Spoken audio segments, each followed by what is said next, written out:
ये कहानी बिहार के एक पुराने शहर दरियापुर की है। यहाँ हर रविवार को लगने वाली एक छोटी सी संडे मार्केट होती थी। इसी हाट से थोड़ा बाहर निकलकर एक मोमोज का ठेला लगता था, जिसको विभा और उसका पति मोहन हमेशा आते जाते देखा करते थे। लेकिन कभी दोनों ने रुककर उस पर खाने का नहीं सोचा। इस औरत को देखकर तो लगता है जैसे कितने पैसे वाली होगी और बेचती मोमोज है।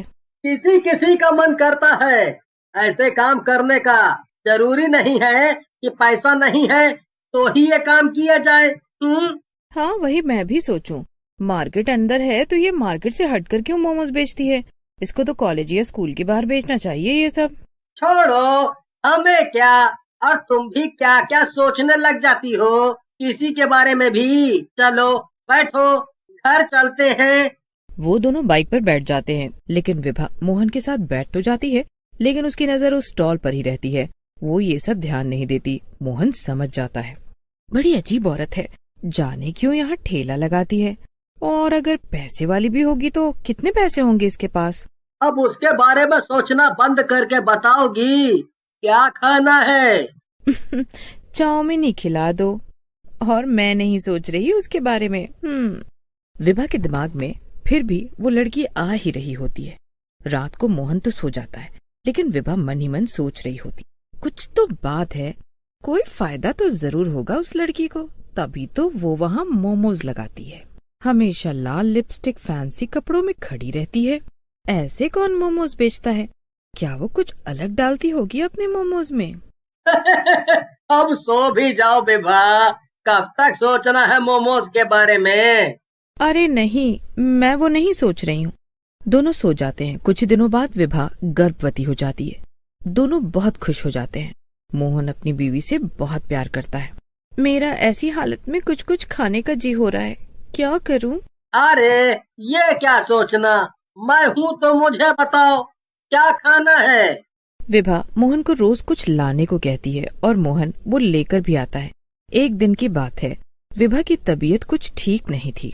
सुनिए, आज मेरा खाना बनाने का बिल्कुल मन नहीं है। क्या आप आज बाहर खा लेंगे और रात में ऑफिस से आते समय कुछ लेते आना? हाँ कोई बात नहीं, तुम आराम करो, मेरी फिक्र मत करो, बस बताओ तुम क्या खाओगी। हाँ, सही बोलूं तो मुझे उस औरत के ठेले वाले मोमोज खाने हैं। बस इतनी सी बात, मैं आज लेते हुए आऊंगा। तुम बस हुक्म किया करो मैडम, तुम्हारा नौकर हमेशा तुम्हारे लिए हाजिर है। क्या आप भी मेरे नौकर थोड़ी हैं? वो तो आज पता नहीं क्यों बस मन हुआ ये सोचकर कि वो अपने मोमोज में आखिर ऐसा क्या डालती है, क्या पता कुछ अलग स्वाद हो। मोहन विभा की ऐसी बात सुनकर जोर से हंस पड़ा और विभा से विदा लेकर ऑफिस चला गया। ऑफिस से आते समय उसको मोमोज का ठेला दिखाई दिया। क्योंकि विभा प्रेग्नेंट थी तो मोहन लंच लेकर भी नहीं गया था। उसको भी बहुत तेज भूख लगी थी। क्यों ना जब तक ये मोमोज बनाएगी तब तक खा लिया जाए। एक काम करता हूँ, एक प्लेट यहाँ खा लेता हूँ, बाकी विभा के साथ खा लूंगा, इससे विभा को भी अच्छा लगेगा।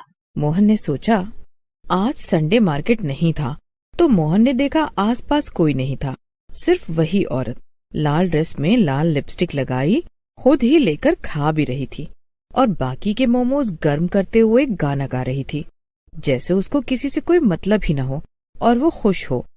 तभी मोहन ने धीरे से हिचकते हुए कहा, एक प्लेट कितने का देती हैं आप? मोहन को अपने पास खड़ा देखकर वो घबरा गई और जल्दी से प्लेट नीचे रखकर बोली, 1 प्लेट 60 की आती है और उसमें 12 मोमोज होते हैं। ठेला देखकर तो लगा था मानो कितना ही महंगा देती होगी, लेकिन ये तो बहुत सस्ता है। ठीक है, तो 2 प्लेट आप पैक कर दीजिए घर ले जाने को, और हाफ प्लेट आप हमको अभी खाने के लिए दे दीजिए। मैं 2 प्लेट तो पैक कर देती हूँ, साथ में 1 प्लेट ही आपको खाने को दे देती हूँ। आज आप मेरे पहले ग्राहक हो तो हाफ प्लेट मेरी तरफ से मुफ्त। मोहन लड़की की बात सुनकर खुश हो जाता है। लड़की फिर से गाना गाने लग जाती है। हवा तेज हो जाती है। मोहन अपना फोन निकालता है, लेकिन उसमें बिल्कुल नेटवर्क नहीं होता। लेकिन लड़की, गुमनाम है कोई, बदनाम है कोई, मोहन उसका गाना सुनकर उससे पूछता है, आपको पता है क्या, यहाँ 1-2 महीने पहले एक लड़की ने 2 आदमी को मार दिया था। मोहन को लड़की की ये बात बहुत अजीब लगती है, लेकिन वो सोचता है, जल्दी से मोमोज खाकर घर चलता हूँ विभा के पास। ये रहे सर आपके गर्मा गर्म मोमोज, वो भी फुल प्लेट। आप ये खाओ, तब तक मैं घर के लिए मोमोज पैक कर देती हूँ। लेकिन बस एक शर्त है सर, मोमोज आपको सारे खाने पड़ेंगे। मोहन मोमोज लेकर खाना शुरू कर देता है। जैसे जैसे वो मोमोज खाता है वैसे ही वैसे उस लड़की का चेहरा डरावना होता जाता है। मोहन बहुत डरने लगता है क्योंकि आसपास कोई भी नहीं होता। क्या हुआ सर, खाओ ना, सारे खाने हैं आपको। अब उस लड़की की आवाज भी भारी होती चली गई थी। तभी मोहन की नजर उसके पैरों पर पड़ती है। वो उल्टे होते हैं, लेकिन मोहन ऐसा दिखाता है जैसे उसको कोई फर्क नहीं पड़ रहा। लेकिन तभी मोहन की नजर मोमोज पर पड़ती है। उसके मोमोज में बहुत सारे कीड़े चल रहे होते हैं। तभी वो लड़की की तरफ देखता है। वो अब तक चुड़ैल बन चुकी थी। बोला था ना सारा खाना है, ऐसे छोड़ क्यों दिया? मोहन उसकी बात का कोई जवाब नहीं देता। मोहन उसकी कोई बात नहीं सुनता और अपनी बाइक स्टार्ट करता है और वहाँ से निकल जाता है। लेकिन बाइक वहीं वापस आ जाती है जहाँ वो चुड़ैल खड़ी मुस्कुरा रही होती है। तू अपने पैक किए हुए मोमोज को तो लेकर ही नहीं गया, ये भी तो ले जा। चुड़ैल उसकी तरफ बढ़ने लगती है। मोहन फिर से बाइक स्टार्ट करता है, फिर वहीं आ जाता है। क्या हुआ, और मोमोज खाने हैं? मोहन डर के मारे रोने लगता है। वो जहाँ से भी जाता उसके सामने वही चुड़ैल आ जाती। वो बहुत थक जाता है। कब तक चलाएगा, अब कुछ नहीं हो सकता।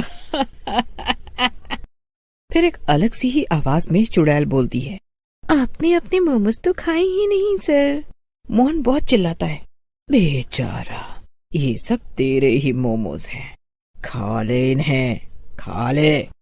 लेकिन मोहन एक बार फिर हिम्मत करके अपनी बाइक शुरू करता है। वो बाइक चलाते हुए आंखें बंद कर लेता है। तभी उसको सामने से 2 पुलिस वाले दिखाई देते हैं। वो उसको बुलाते हैं। अरे ओ जी, ऐसा कौन बाइक चलाता है? लगता है इसने पी रखी है सर। क्या हुआ है तुझे? पी रखी है क्या? पता है ना, पी कर गाड़ी चलाना मना है। मैंने नहीं पिया है, मैंने चुड़ैल के मोमोज खाए हैं, वो मुझे मार देगी। ये क्या बहकी बहकी बात कर रहा है? मैं सच कह रहा हूँ, मैं आपको उसका ठेला भी दिखा सकता हूँ। मोहन पुलिस वालों को उस जगह पर लेकर जाता है जहाँ वह मोमोज वाली होती है। लेकिन अब वहाँ पर कुछ भी नहीं होता और ऐसा लग रहा था जैसे वहाँ पहले कभी कुछ था ही नहीं। मोहन को यकीन नहीं होता अभी जो सब हुआ वो एक झूठ था। मोहन की हालत अब बहुत खराब हो चुकी थी। उसकी तबीयत के साथ साथ उसका मानसिक हालत भी बहुत खराब होने लगा था। दोनों पुलिस वाले व्यवहार के बहुत अच्छे थे। उन्होंने मोहन से कहा, चलो मैं तुम्हें तुम्हारे घर छोड़ देता हूँ, यहाँ कब तक ऐसे परेशान रहोगे? मोहन पुलिस वालों की बात मान लेता है, घर पहुँच जाता है। घर पर उसको जैसे ही विभा देखती है रोने लगता है। क्या हुआ जी आपको? किसी ने कुछ किया क्या? किसी ने आपको मारा क्या? विभा बहुत घबरा जाती है। उसने मोहन को ऐसे बेबस कभी नहीं देखा था। जी आप लोगों का बहुत बहुत शुक्रिया जो आप इन्हें घर तक लेकर आए। पुलिस वाले चले जाते हैं। विभा मोहन के पास जाती है और बैठ जाती है और पूछती है। मोहन रोते रोते उसको सारी व्यथा बता देता है। मुझे लगता है उसमें कुछ तो गड़बड़ है, पर इतनी बड़ी गड़बड़ मैं तो आपको वहाँ कभी नहीं जाने देती। अगर मुझे पता होता, मेरी ही गलती है ये सब। अब आप कभी उस रास्ते से मत जाइएगा। आप मुंह हाथ धो लीजिए, मैं अभी खाना लगा देती हूँ। मैंने मैगी बनाई है, आज वही खा लेते हैं। कल से मैं घर पर ही खाना बना लूंगी। मोहन उठकर अपने वॉशरूम में चला जाता है। मुंह धोते हुए उसकी नजर शीशे पर पड़ती है। शीशे पर खून से लिखा होता है, सर आपने पूरे मोमोज नहीं खाए हैं ना? मोहन की नजर एकदम से विभा की लाश पर पड़ती है, जिसको देखकर मोहन को हार्ट अटैक आ जाता है और वो भी मर जाता है। चुड़ैल का मकसद अब पूरा हो जाता है और वो जोर जोर से हंसने लगती है और फिर गायब हो जाती है। अरे वाह जूही, आज तुमने नाश्ते में मालपुए बनाए हैं। आहा, मेरा कब से मालपुए खाने का मन हो रहा था। जी सोचा आज आपके और सबके लिए मालपुआ बना देती हूँ। माँ जी ये लीजिए, आप भी मालपुए खाइए। कोई जरूरत नहीं है, कितनी बार कहा है कि मुझे अपने हाथ का बना हुआ खाना देने की कोई जरूरत नहीं है। तेरे इन मनहूस हाथों से खाना खाने से अच्छा है कि मैं भूखी ही रहूं। माँ, ये आप क्या बोले जा रही हैं? तेरी शादी को पूरे 6 साल हो चुके हैं, लेकिन इन 6 सालों में मुझे आज तक खुशखबरी नहीं मिली। हमारे पड़ोस में रह रही सरस्वती के बेटे की शादी हुए अभी 1 साल भी नहीं हुआ है, लेकिन उसकी बहू ने खुशखबरी दे दी है। और वो शांति, उसके बेटे की शादी को सिर्फ 2 साल हुए हैं और उसके आंगन में 2 पोता पोती खेल रहे हैं। अगर जूही माँ नहीं बन सकती तो क्या हुआ, हम बच्चा अडॉप्ट कर लेंगे। बेटे के होते हुए भी अगर मुझे पोता पोती का सुख पाने के लिए बाहर से ही बच्चों को गोद लेना होता तो मैं बेटा ही क्यों पैदा करती। मुझ जैसी औरत पर तो शादी के 6 साल बाद भी मैं अब तक माँ नहीं बन पाई। ऐसी जिंदगी जीने से अच्छा है कि भगवान मुझे मौत दे दे। शादी को 6 साल हो जाने के बाद भी जूही अब तक माँ नहीं बन पाई थी। जूही की सास अंबिका उसे हमेशा ताने देती थी, जिससे जूही हमेशा परेशान रहती थी और खुद को कोसती रहती थी। रविंद्र, आज तुम फिर लेट हो गए। ये रोज रोज लेट होने का रीजन मैं जान सकती हूँ? वही रीजन है जिससे मैं रोज लेट होता हूँ। भाभी और भैया की शादी को 6 साल हो गए हैं, लेकिन भाभी अभी तक माँ नहीं बन पाई हैं, जिसके चलते माँ हमेशा भाभी को ताने देती है। माँ के रोज रोज के ताने से बेचारी भाभी बहुत परेशान रहती है। मैं तो थक गया हूँ अपने घर में रोज रोज इन कलेश से। भगवान करे तुम्हारी भाभी की गोद जल्द से जल्द भर जाए। मेरे घर में हो रहे रोज रोज कलेश की वजह से मुझे नहीं लगता कि माँ हमारी शादी के लिए मानेंगी, इसलिए हम लोग उन्हें बिना बताए शादी कर लेते हैं। शादी हो जाने के बाद उन्हें हमारी शादी को मंजूर करना ही होगा। ऐसे बिना बताए शादी करना क्या ठीक रहेगा? अगर तुम्हारे पास इसके अलावा कोई और रास्ता है तो बता दो। महिमा के पास भी कोई दूसरा रास्ता नहीं होता, जिसके चलते महिमा शादी के लिए हाँ कर देती है। जिसके बाद महिमा रविंद्र एक मंदिर में जाकर शादी कर 7 जन्मों के लिए एक दूसरे के हो जाते हैं। शादी के बाद रविंद्र महिमा को अपने घर ले आता है, जहाँ रविंद्र, ये क्या किया तूने? तू इस गरीब को हमारे घर की बहू बना कर ले आया। एक बहू बांझ, दूसरी गरीब। सोचा था कि तेरी शादी मैं किसी ऐसी लड़की से करवाऊंगी जो जल्द से जल्द माँ बन सके और मुझे पोता पोती का सुख दे सके, लेकिन तूने भी मेरे सारे सपने तोड़ दिए। माँ, मैं महिमा से बहुत प्यार करता हूँ। महिमा भले ही एक गरीब परिवार से है, लेकिन ये एक बहुत अच्छी लड़की है। मैं इसके बिना नहीं रह सकता। अंबिका, अब गुस्सा करने का कोई फायदा नहीं है। शादी तो हो चुकी है, इसलिए शांति से बहू का घर प्रवेश कराओ। लेकिन एक बार कहा ना, अब मुझे इस टॉपिक पर कोई और बहस या लड़ाई नहीं चाहिए। अपने पति की बात सुनकर अंबिका को ना चाहते हुए भी महिमा का गृह प्रवेश करना पड़ता है, लेकिन अंबिका अभी भी अपनी छोटी बहू को दिल से स्वीकार नहीं करती है। लाइए भाभी, सब्जी मैं बना लेती हूँ, जब तक आप रोटी बना लीजिए। कब तक आप सारे काम अकेले करती रहेंगी? महिमा, तुम्हारे आने के बाद मुझे एक बहन की कमी महसूस होना बंद हो गई। अरे देखो तो जरा, आज पनीर बनाया जा रहा है। वैसे महिमा, तुमने तो इतना अमीरों वाला खाना खाया नहीं होगा। तुम्हारे घर में तो रोज वही दाल चावल बनता होगा ना? नहीं माँ जी, ऐसा नहीं है। हम भी तीज त्योहार पर ऐसी ही चीजें खाते हैं। लेकिन हमारे घर में तो हर 2 दिन में ऐसी चीज बनती रहती है। वैसे मैं ये कहने आई थी कि मेरे लिए खाना मत बनाना। वो मेरी सहेली है ना, उसकी बहू की गोद भराई की रस्म है, तो मैं वहीं जा रही हूँ। सोचा था कि तुम दोनों को साथ ले जाऊं, लेकिन ख्याल आया एक बहू तो मेरी बांझ है, क्या पता उसके मनहूस कदम से उसके घर में पनौती आ जाए, और दूसरी की तो हैसियत ही नहीं है जाने की। अंबिका की बातें सुन महिमा और जूही की आंखों में आंसू आ जाते हैं। अंबिका के जाते ही जूही फूट फूट कर रोने लगती है। रोना बंद करिए, आप तो जानती है ना कि माँ जी कैसी हैं। महिमा, मैं इन रोज रोज के तानों से न थक चुकी हूँ। मैंने कई डॉक्टर्स को दिखाया, लेकिन हर जगह से मेरे हाथ सिर्फ निराशा ही लगी है। जहाँ सारे दरवाजे बंद हो जाते हैं, वहाँ भगवान हमारे लिए एक ऐसा दरवाजा खोलता है जहाँ हमारी परेशानियों का हल आसानी से निकल आता है। मेरी माँ ने मुझे बताया था कि उनके गांव में हर साल सभी औरतें छठी मैया का व्रत रखती हैं। यह छठी मैया का व्रत जो भी औरतें रखती हैं, उन्हें संतान प्राप्ति का सुख जरूर प्राप्त होता है। मुझे भरोसा है, अगर आप यह छठी मैया का व्रत रखेंगी तो साल भर में आपकी गोद जरूर भर जाएगी। ये सब सच है तो मैं छठी मैया का व्रत जरूर रखूंगी।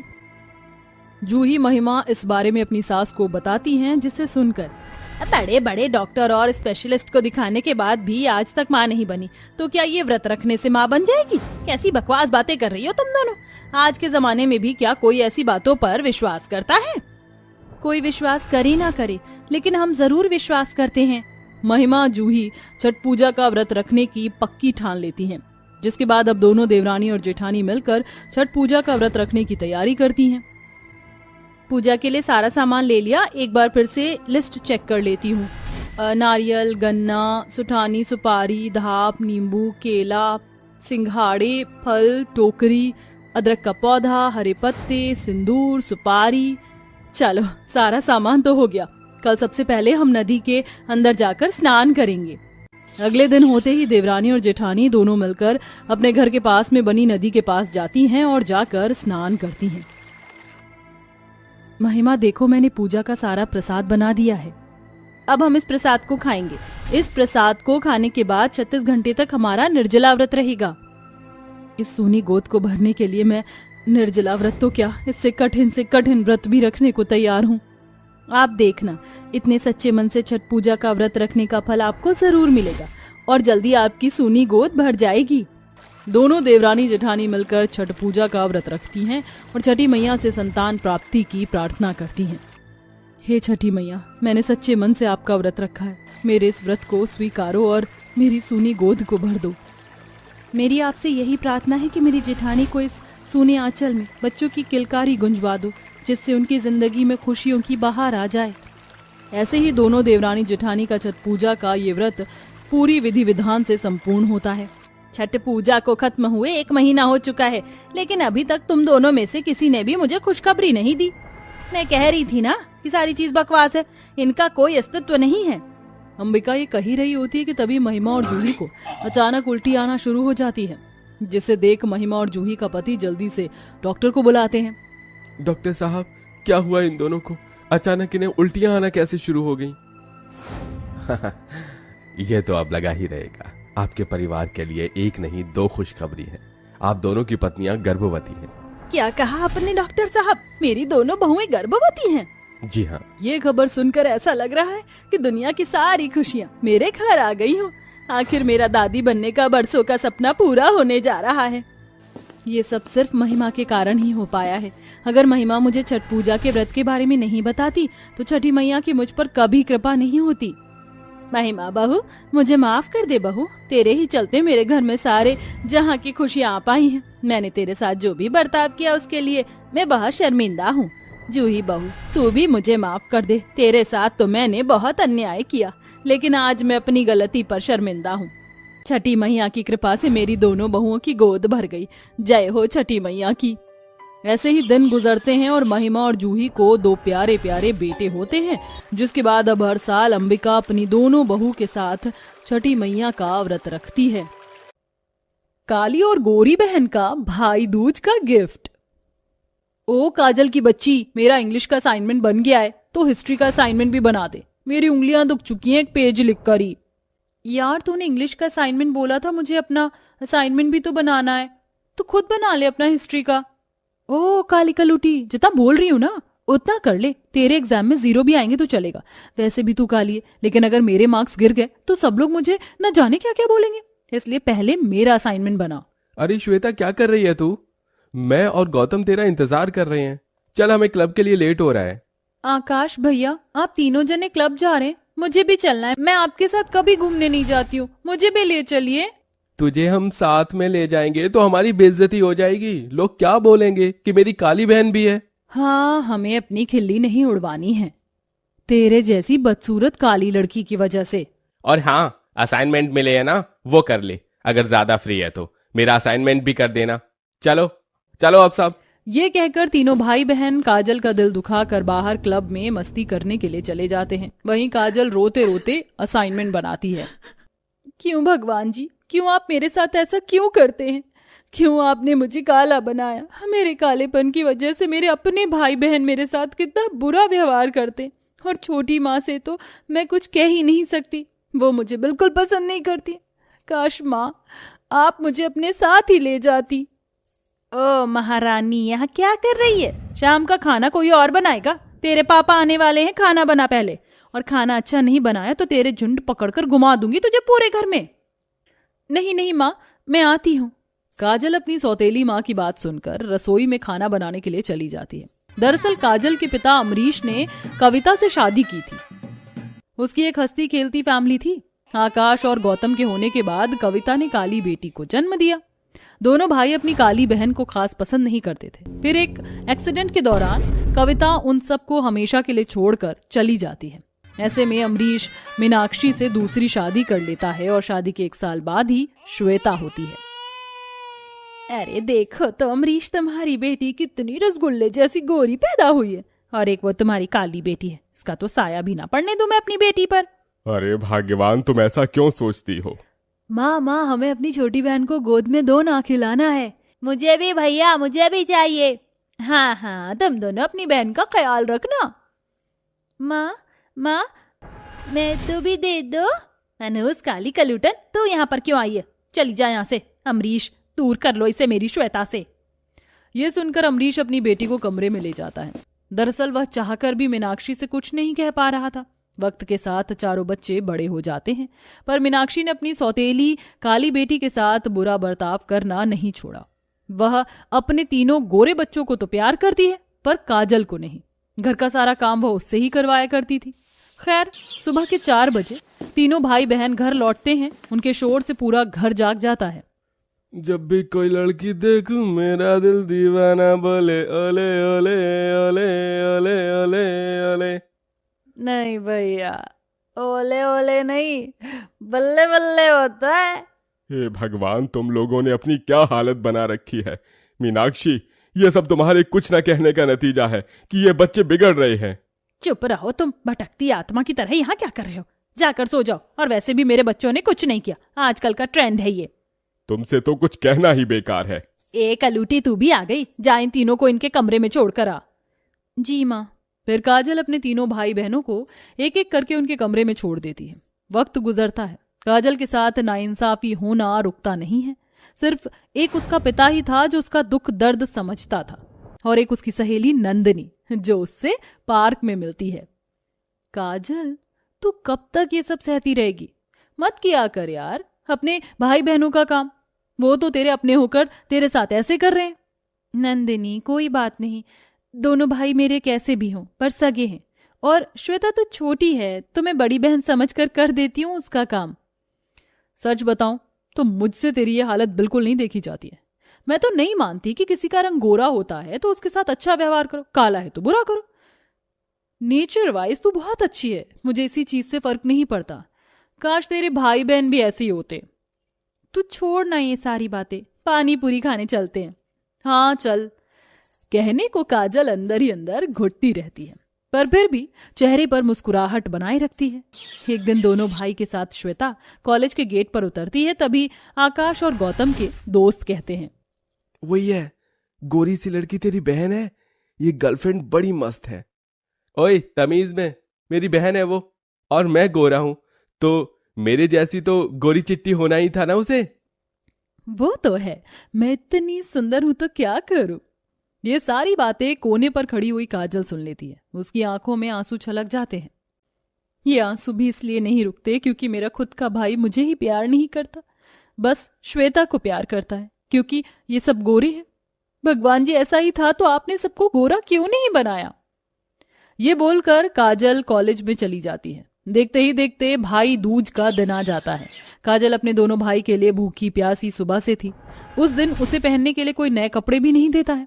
वहीं भाई दूज से एक दिन पहले दोनों भाई उसके लिए नए कपड़े और सैंडल लेकर उसे देते हैं। श्वेता ने भाई दूज का भूखा रहने का नियम भी नहीं किया था। भाई, आपने मुझे ये ड्रेस ला कर दिए, मुझे बहुत अच्छी लगी। थैंक यू भाई, आप दोनों बहुत अच्छे भाई हो। अच्छा ठीक है, आप तिलक कर दे। हाँ, फिर हम तुझे और गिफ्ट देंगे। सच्ची?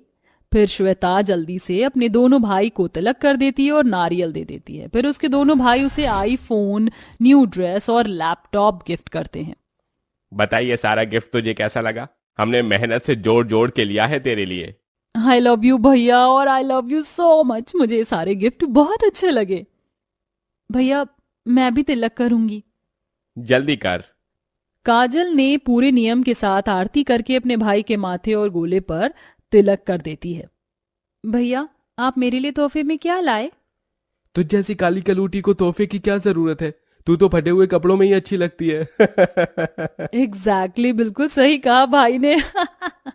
देख, तू काली है, तुझे मेरे बेटे गिफ्ट दे भी देंगे तो वो तुझ पर अच्छा ऐसे भी नहीं लगेगा, और हम तेरे पर अपने पैसे को वेस्ट क्यों करें? Yes, you are right mom. अच्छा, आज भाई दूज का दिन है, हम तीनों घूमने जा रहे हैं। माँ और तू नहीं जाएगी हमारे साथ? हाँ। यह कड़वे शब्द सुनकर काजल का दिल रोटता है। तभी नंदनी उसे बाहर घुमाने के लिए ले जाती है। अब कितना रोएगी, चुप हो जा, तेरा माइंड फ्री करने के लिए मैं तुझे बाहर लाई हूँ। हाँ ठीक है। अरे मैडम, आगे ऑटो नहीं ले जा सकते हम, किसी का एक्सीडेंट हुआ है बहुत बड़ा। इसका एक्सीडेंट हुआ है, चलकर देखते हैं। दोनों ऑटो से उतरती हैं तो सामने अपने दोनों भाई और श्वेता को खून में लथपथ पाती हैं। हे भगवान, ये तो आकाश और गौतम भैया श्वेता हैं। नंदनी, जल्दी से इन्हें अस्पताल लेकर चल।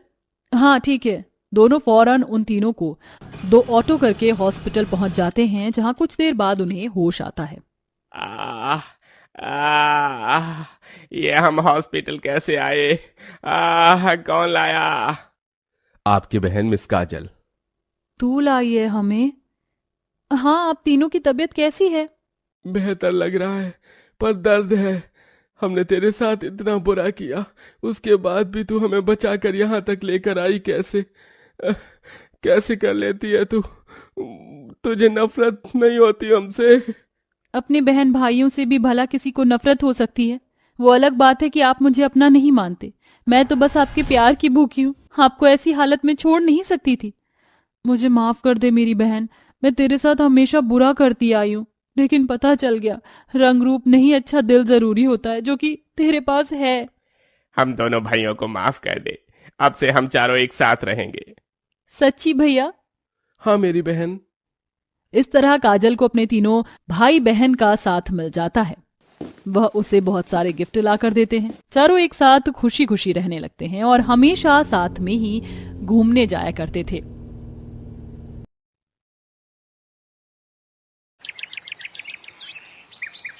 पंडित गंगाधर विद्याधर मायाधर ओंकार रामेश्वरम नाथ पांडे नाम के एक व्यक्ति मंदिर में पुजारी थे। जितना बड़ा उनका नाम था, उतना ही बड़ा उनका दिल।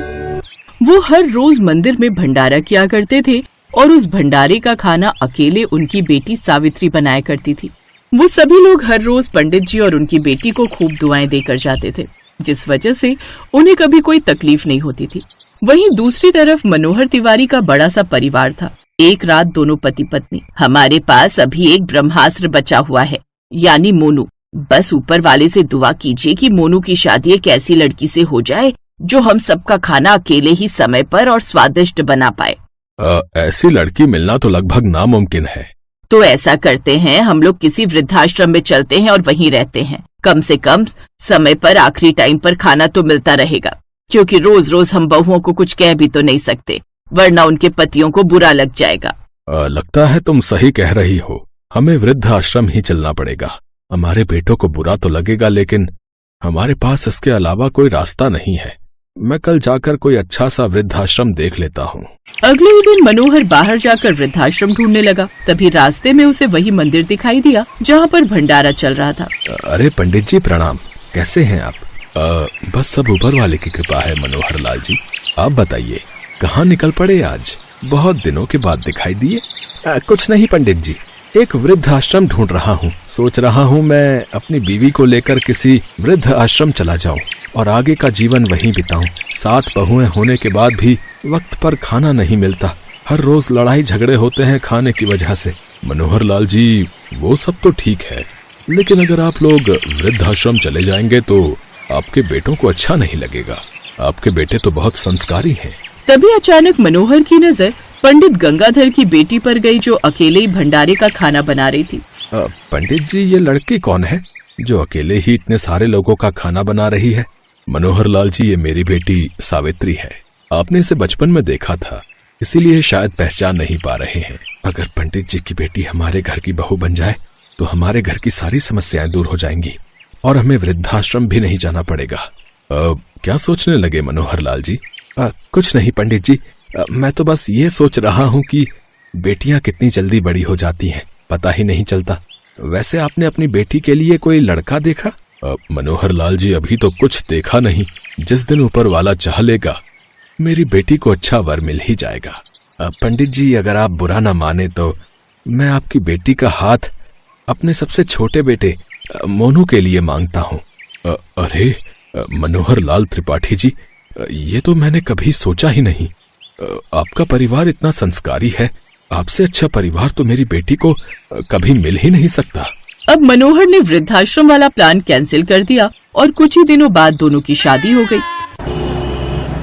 सावित्री बहू, आज तेरी पहली रसोई है और तू अकेले ही खाना बनाएगी, क्योंकि तेरी जेठानियों के हाथ का खाना बिल्कुल जहर होता है। सासू माँ, देवरानी जी के सामने आप हमारी बेइज्जती क्यों कर रही हैं? अरे चुप करो दीदी, कम से कम इसी बहाने हमें खाना बनाने से आजादी मिल जाएगी। हाँ यार, ये तो सोचा ही नहीं मैंने। सासू माँ, हमें भी खुद का बनाया खाना बहुत बुरा लगता है। देवरानी जी, वो सामने किचन है, आज से आप वहाँ की योद्धा हैं। सावित्री किचन में गई और खाने का सारा सामान देखने लगी। इस परिवार में 17 लोग रहते हैं और यहाँ 12 तरह की सब्जियाँ रखी हुई हैं, तो मैं सबके लिए अलग अलग 12 सब्जियों की थाली तैयार करती हूँ। ससुराल वाले खुश हो जाएंगे। लगभग 2 घंटे के अंदर ही सावित्री ने सारा खाना बनाकर तैयार कर लिया। उसके बाद खाने की टेबल पर उसने 12 सब्जियों की अलग अलग थाली पेश कर दी। वाह वाह वाह वाह वाह, पहली बार खाने की महक से ही पता चल रहा है कि खाना कितना स्वादिष्ट होगा। बहू, तूने तो 12 सब्जियों की थाली लगा दी। इतना सारा खाना तूने अकेले, वो भी इतनी जल्दी कैसे बना लिया? सासू माँ, ये बात आप ससुर जी से पूछिए। मेरे पिताजी तो उनके बहुत अच्छे मित्र हैं। अरे भाग्यवान, सावित्री बहू के मंदिर में जो भंडारा होता है ना, वहाँ पर सैकड़ों लोगों का खाना सावित्री अकेले ही बनाती थी। फिर ये 12 सब्जियों की थाली बनाना तो उसके लिए बाएं हाथ का खेल होगा। मुझे यकीन नहीं होता कि आजकल के टाइम पर भी हमें ऐसी लड़की मिल गई। बहू, तुम्हारी तो पूजा करनी चाहिए, लेकिन उससे पहले खाना खा लेते हैं। पहली बार हमें अच्छा खाना खाने को मिलने वाला है। दीदी, मुझे पता है आपको देवरानी जी से जलन हो रही है, मुझे भी हो रही है, लेकिन कुछ बोलना मत, क्योंकि अब हर रोज ये सावित्री सभी के लिए खाना बनाएगी, वो भी 12 सब्जियों की थाली। खैर, खाना खाने के बाद आज बहुत सालों बाद हमारी आत्मा तृप्त हुई है। मैं पहली ऐसी सास होंगी जो अपनी बहू की तारीफ कर रही है, और तू सच में तारीफ के काबिल है। आखिर हमारा ब्रह्मास्त्र काम आ ही गया। तो इस तरह से उस दिन सावित्री की खूब तारीफ हुई, इसीलिए वो बहुत खुश भी थी। अगली सुबह जब सावित्री अपने परिवार के लिए खाना बना रही थी, तभी उसकी सभी जेठानियां उसके पास आ गईं। सावित्री, अब तुझे हर रोज 12 सब्जियों की थाली बनानी पड़ेगी, क्योंकि एक बार जब शेर की जुबान में खून लग जाता है तो अब उसे लत पड़ जाती है। दीदी, कल तो मेरी पहली रसोई थी, इसलिए मैंने 12 सब्जियों की थाली लगा दी थी, लेकिन रोज रोज ऐसा करना तो थोड़ा मुश्किल होगा ना। तू अपनी जेठानियों से जुबान लड़ा रही है? तुझे इस घर में रहना है तो 12 सब्जियों की थाली हर रोज बनानी पड़ेगी। आप गुस्सा क्यों कर रही हो? भले ही थोड़ा वक्त लगेगा, लेकिन मैं 12 सब्जियों की थाली बनाऊंगी। आप लोग परेशान मत होइए। चलो, हमारा काम हो गया। इतना बोलकर उसकी सभी जेठानियां वहाँ से चली गई। बाहर जाने के बाद सासू माँ, ससुर जी, यहाँ तक कि हमारे पति भी सावित्री की बहुत तारीफ कर रहे थे ना। अब देखना, सुबह शाम 12 सब्जियों की थाली बनाने में सावित्री की हालत खराब हो जाएगी। अभी थोड़ी देर बाद देखना, जब टाइम से खाना नहीं दे पाएगी तब सभी लोग इसकी बुराई करने लगेंगे। बिल्कुल सही कह रही हो आप। एक दिन की बात अलग है, पर रोज रोज टाइम पर 12 सब्जियों की थाली बनाना बच्चों का काम नहीं है। लेकिन एक बार फिर से 2 घंटे के अंदर ही सावित्री ने 12 सब्जियों की थाली बनाकर तैयार कर दिया। क्या बात है बहू, हमारी ये पहली सुबह होगी जब हमें समय पर खाना मिला है। आज से हम लोग टाइम पर काम पर जा पाएंगे। तो इस तरह से ससुराल वालों को अब 12 सब्जियों की थाली खाने की आदत पड़ गई। ऐसे ही धीरे धीरे कई महीने बीत गए। सावित्री गर्भवती हो गई।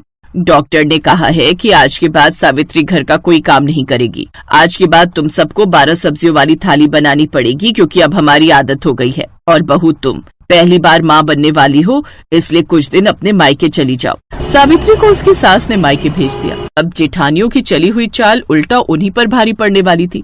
अगली सुबह अरे भाग्यवान, दोपहर के 12 बज गए। 7 बहुएं होने के बावजूद अभी तक खाना बनकर तैयार नहीं हुआ। छोटी बहू तो अकेले ही 8 बजे तक खाना बना देती थी। अब क्या करें, सब की सब आलसी हैं। थोड़ी देर बाद ही उनकी बहुएं खाना लेकर बाहर खाने की टेबल पर आ गई, जहाँ पूरा परिवार इकट्ठा था। चलो, ऊपर वाले का शुक्र है कि हमें दिन में ही खाना तो मिल गया। हमने तो सोचा रात हो जाएगी खाना बनाते बनाते तुम लोगों को। आप लोग जब देखो तब हमें ही ताना मारा करते हो। इतने बड़े परिवार का खाना बनाना छोटा मोटा काम नहीं है। अरे हमारा परिवार बड़ा है तो तुम लोग भी तो कम नहीं हो। 7 लोग मिलकर तो पूरे होटल का खाना बना सकते हो। हम लोग तो फिर भी सिर्फ 17 लोग हैं। और जरा ये सोचो कि सावित्री अकेली कैसे इतने सारे लोगों का खाना बना लेती थी। अच्छा, अब बहस मत करो, जल्दी से खाना खाते हैं। सभी लोगों ने खाना खाना शुरू कर दिया, लेकिन खाने का एक निवाला खाते ही, भाभी खाने में तो बिल्कुल नमक ही नहीं है। लगता है गलती से इसमें आपने चीनी डाल दी है। सब्जी बिल्कुल मीठी लग रही है और दाल में तो इतना नमक है कि पूछो ही मत। मुझसे तो नहीं खाई जाएगी ये दाल। इससे अच्छा मैं सिर्फ रोटी और प्याज ही खा लेता हूँ।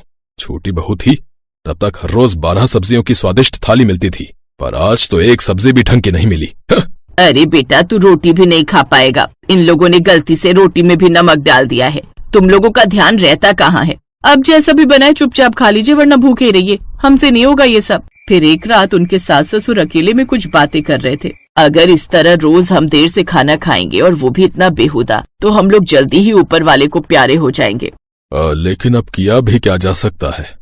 तभी वहाँ पर सावित्री की जेठानी आ गई। सासू माँ, आज हमें अपनी गलती का एहसास हुआ। हम 7 लोग मिलकर भी एक सब्जी की थाली नहीं बना पाते, तो सोचिए सावित्री बेचारी अकेली 12-12 सब्जियों की थाली कैसे बनाती होगी। हम हर दिन जानबूझकर जलन की वजह से उससे 12 सब्जियों की थाली बनवाते थे। मुझे पता था, इसी वजह से मैंने जानबूझकर उसे मायके भेजा था, ताकि तुम लोगों की अकल ठिकाने आ जाए। सासू माँ, देवरानी जी को बुला लीजिए। हम उनसे खाना बनाना सीखेंगे, फिर सब लोग मिलजुल कर खाना बनाया करेंगे। ठीक है। अगले ही दिन सावित्री वापस आ गई और सभी मिलजुल कर काम करने लगी। गरीब बहनों की चटपटी थाली।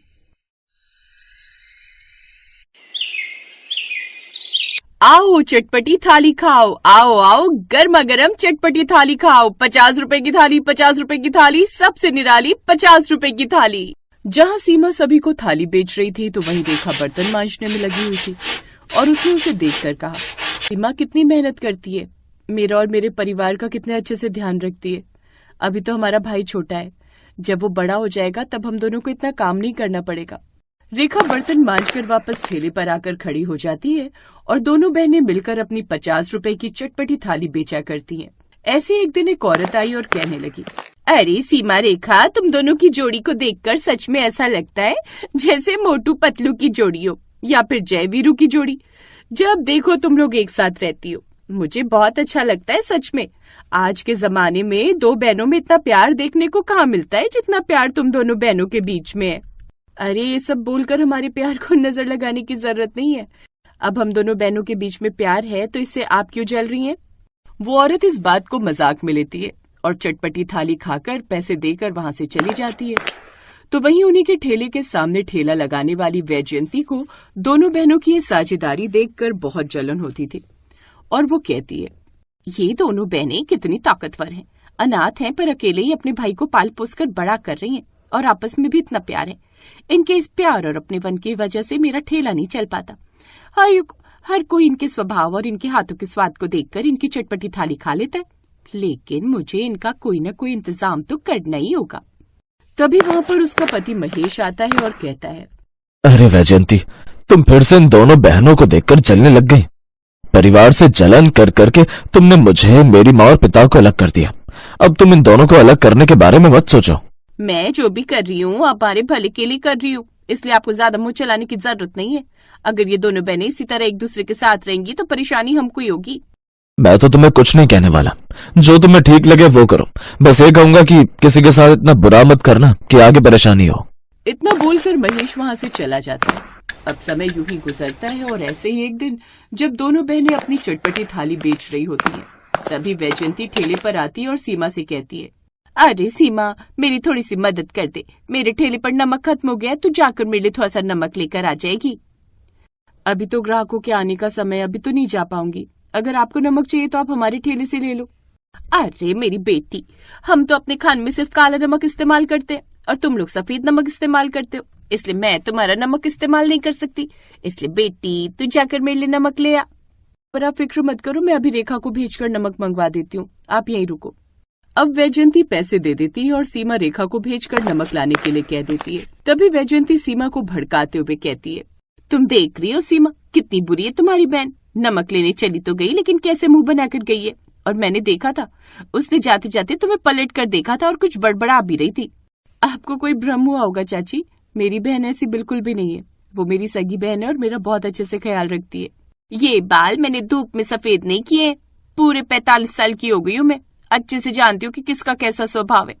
अब तुझे क्या ही समझाना, आज नहीं तो कल खुद ही समझ ही जाएगी। वैजयंती ये बोलकर वहां से चली जाती है। साथ ही रास्ते में उसे रेखा मिल जाती है। वो रेखा के हाथ से नमक की थैली ले लेती है और कहती है, शुक्रिया रेखा, तूने मुझे नमक की थैली लाकर दे दी, लेकिन एक बात बोलूं, बुरा मत मानना। हाँ चाची बोलो ना, मैं बुरा नहीं मानूंगी। तुम्हारी बहन तुम्हें नौकरों की तरह रखती है, चाहती तो वो खुद भी काला नमक लेने जा सकती थी, है ना, लेकिन नहीं, उसने तुम्हें भेजा। खैर कोई बात नहीं, अब क्या ही कर सकते, तुम इतनी सीधी हो तभी तो तुम्हारी बहन तुम्हारे भोलेपन का फायदा उठाती है। ऐसी कोई बात नहीं है चाची, वो मुझसे बहुत प्यार करती है और हम दोनों अलग नहीं है, एक ही हैं। ये तो कहने की बातें होती हैं रेखा। खैर कोई बात नहीं, आज नहीं तो कल तुम ये सारी बातें समझ ही जाओगी। वैजयंती की बात सुनकर ना तो सीमा कोई रिएक्ट करती और ना ही रेखा। अब ऐसे ही सीमा और रेखा अपना ठेला लगाया करते और वैजयंती भी उन दोनों के कान रोज भरती। धीरे धीरे उनके रिश्ते में खटास आने लगती है। एक छोटी सी चिंगारी उनके रिश्ते को झुलसा चुकी थी। जब एक दिन वो ठेले पर खड़े हुए थे तो सीमा ने रेखा से, रेखा ये जितने भी ग्राहकों के जूठे बर्तन रखे वो हटा दो और उन्हें साफ कर दो, क्योंकि हमारे पास बर्तन नहीं है, अगर और ग्राहक आ गए तो दिक्कत हो जाएगी। रेखा ये बात सुनकर चिढ़ जाती है और कहती है, कैसी बातें कर रही हो, मैं क्यों बर्तन मांजने जाऊं, हर रोज बर्तन मैं ही मांजती हूँ और तुम चौधरी की तरह यहाँ ठेले पर खड़ी हो जाती हो, तुमने मुझे नौकर समझा हुआ है। ये बात सुनकर सीमा की आंखों में आंसू भर आते हैं और वो कहती है, ये तुम कैसी बातें कर रही हो रेखा, ऐसी कोई बात नहीं है, तुम मुझे गलत समझ रही हो। सब समझ रही हूँ मैं, रोटियां मैं बना लूंगी, तुम जाकर बर्तन साफ करो और ये थालियां उठाकर रख दो। रेखा की बात सुनकर अब सीमा ही बर्तन साफ करने लगती है और थालियां उठाकर रख देती है और रेखा रोटियां बनाने लगती है। लेकिन रेखा को इतनी अच्छी रोटियां बनानी नहीं आती थी जितनी अच्छी रोटियां सीमा को बनानी आती थी। ग्राहक भी अब इस बात की शिकायत कर, ये कैसी रोटी बनाई है आज तुम दोनों बहनों ने अपने ठेले पर, तुम लोग 50 रुपए में चटपटी थाली देते हो, लेकिन ऐसी रोटी के साथ उस चटपटी थाली का कोई स्वाद ही नहीं है। ठेले पर खड़ी हुई रेखा ने कहा, खाना है तो खाओ, इधर नाटक मत करो। अब 50 रुपए में हम तुम्हें 5 स्टार होटल की थाली तो नहीं लाकर देंगे ना, 50 रुपए में हम तुम्हें 2 सब्जियां, 4 रोटी, सलाद, रायता सब दे रहे हैं, उसमें भी तुम नाटक कर रही हो। और वैसे भी पेट में जाकर तो रोटी घुरी जानी है, फिर क्या फर्क पड़ता है कि रोटी गोल है या टेढ़ी। ये बात सुनकर बुढ़िया का मुंह उतर जाता है और वो पैसे देकर वहां से चली जाती है। सीमा को यह सब कुछ देखकर बहुत बुरा लग रहा था, पर वो रेखा को कुछ नहीं, वे खुद से कहती है, अभी रेखा का दिमाग थोड़ा गर्म है, उसको अभी कुछ भी समझाना सही नहीं है, मैं सही वक्त का इंतजार करूंगी। वहीं दूसरी तरफ अपने ठेले पर खड़ा हुआ महेश ये सब कुछ देख रहा था और उसे ये सब कुछ देखकर बहुत अफसोस हो रहा था। ये सब कुछ कितना गलत है। वैजयंती ने अपने मुनाफे के लिए 2 बहनों की आपस में लड़ाई करवा दी, लेकिन मैं चाहकर भी कुछ नहीं कर सकता। जहां महेश उदास होकर खुद से ये बात बोल रहा था तो वहीं वैजयंती ये सब कुछ देखकर बहुत खुश थी। अब चलेगा ना वैजयंती का जादू, देखती हूँ अब रेखा और सीमा अपनी चटपटी थाली और कितने दिनों तक बेच पाती हैं। अब बीतते समय के साथ दोनों के बीच में लड़ाइयाँ और बढ़ गई। तभी एक दिन वैजयंती जब अपना ठेला नहीं लगाती, दोपहर के समय जब वो अपने घर में सो रही थी तो उसके घर के दरवाजे पर दस्तक होती है। अब जैसे वो दरवाजा खोलती है तो सामने रेखा अपने सामान के साथ खड़ी हो। रेखा तुम? हाँ मैं वैजयंती चाची, आप बिल्कुल ठीक थी, मेरी बहन मुझे बिल्कुल भी पसंद नहीं करती और सिर्फ अपनेपन का नाटक करती है। मैं तो बोरिया बिस्तर लेकर आ गई हूँ अपना आपके पास, अब से मैं आप ही के पास रहूंगी। वैजयंती सुनकर हैरान रह जाती है और कहती है, ये क्या कह रही हो तुम, मुझे अपने ससुराल वालों के साथ ना रहना पड़े इसलिए मैं अपने पति को लेकर अलग हो गई और तुम आकर मेरे गले पड़ गई हो। आप ही तो मेरा भला चाहती थी और मुझे इतना परेशान देखकर आपको मेरी चिंता हो रही थी। अब मैं अपना सब कुछ छोड़कर आपके पास आ गई हूँ ताकि मेरी जिंदगी संवर सके। ये सुनकर वैजयंती की हवा टाइट हो जाती है। तभी वहाँ पर महेश और सीमा भी आ जाते हैं और सीमा कहती है, वैजयंती चाची, महेश काका ने हमें सब कुछ बता दिया था कि ये सब कुछ आपका किया कराया और आप हम दोनों को आपस में लड़वाना चाहती हैं। हम तो आपको बस ये समझाना चाहते थे कि अगर आप किसी की फिक्र करने का झूठा नाटक करती हैं तो फिर आपको उसकी जिम्मेदारी संभालने की भी अक्ल होनी चाहिए। वैजयंती को ये सारी बातें सुनने के बाद एहसास होता है कि उसने अपने एकमात्र लालच के लिए 2 बहनों को अलग करने की कोशिश की, जो कि अनाथ होने के बाद भी अपने भाई को पाल रही थी और अपने घर की जिम्मेदारियां संभाल रही थी। अब क्या था, वैजयंती उनसे माफी मांगती है, जिस पर दोनों बहनें उसे माफ भी कर देती हैं। इस तरह दोनों बहनों की चटपटी थाली ऐसे ही गांव में बिकती रहती है।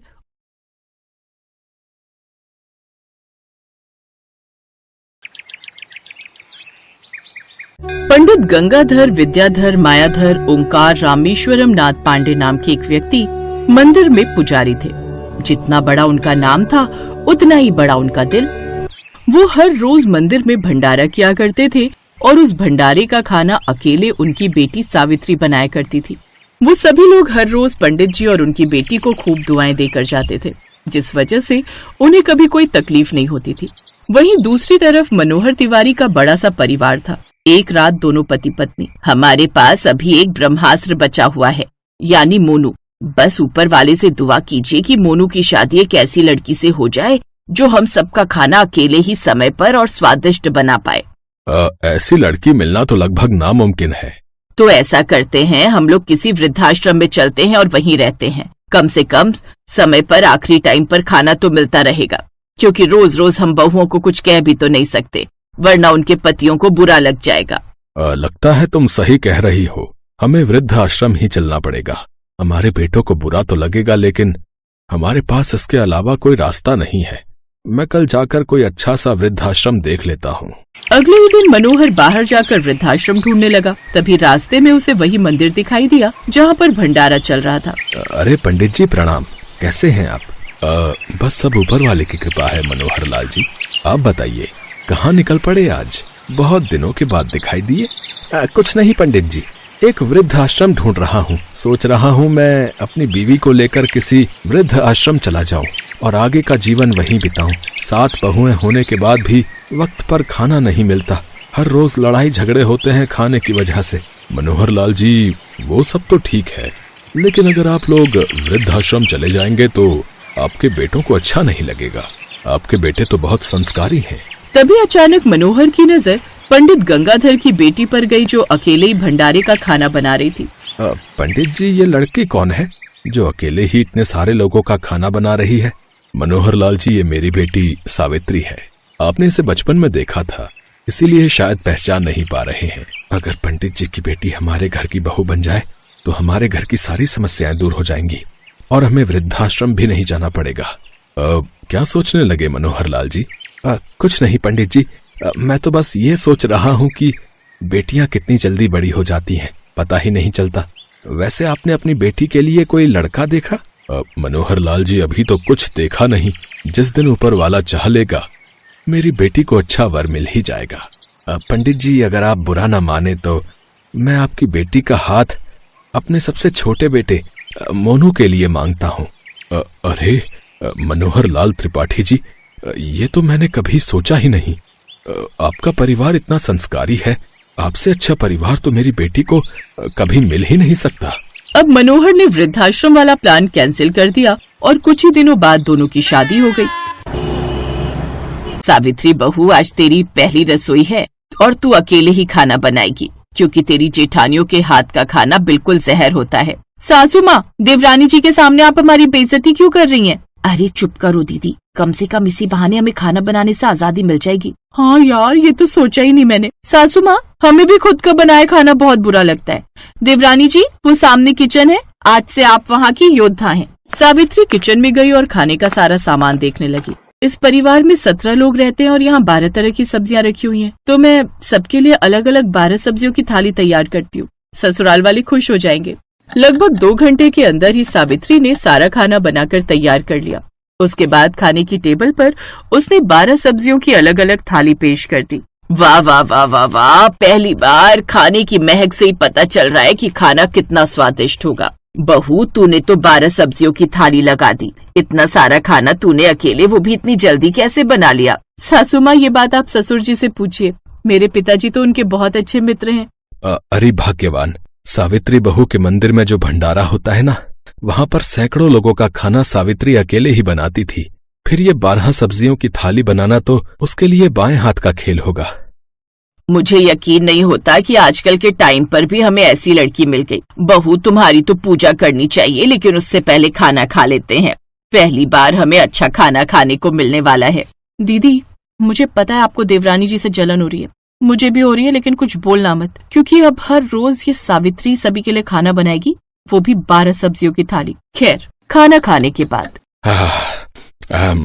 आज बहुत सालों बाद हमारी आत्मा तृप्त हुई है। मैं पहली ऐसी सास होंगी जो अपनी बहू की तारीफ कर रही है, और तू सच में तारीफ के काबिल है।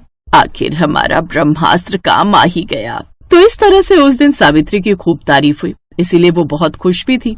अगली सुबह जब सावित्री अपने परिवार के लिए खाना बना रही थी, तभी उसकी सभी जेठानियां उसके पास आ गईं।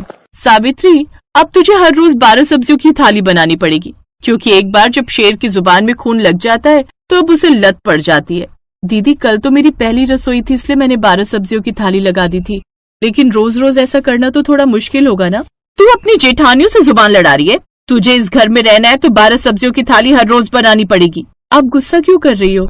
भले ही थोड़ा वक्त लगेगा, लेकिन मैं 12 सब्जियों की थाली बनाऊंगी।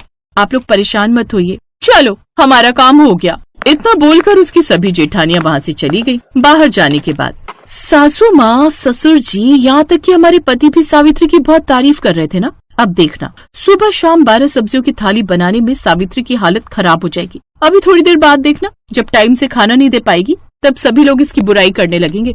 बिल्कुल सही कह रही हो आप। एक दिन की बात अलग है, पर रोज रोज टाइम पर 12 सब्जियों की थाली बनाना बच्चों का काम नहीं है। लेकिन एक बार फिर से 2 घंटे के अंदर ही सावित्री ने 12 सब्जियों की थाली बनाकर तैयार कर दिया। क्या बात है बहू, हमारी ये पहली सुबह होगी जब हमें समय पर खाना मिला है। आज से हम लोग टाइम पर काम पर जा पाएंगे। तो इस तरह से ससुराल वालों को अब 12 सब्जियों की थाली खाने की आदत पड़ गई। ऐसे धीरे धीरे कई महीने बीत गए। सावित्री गर्भवती हो गई।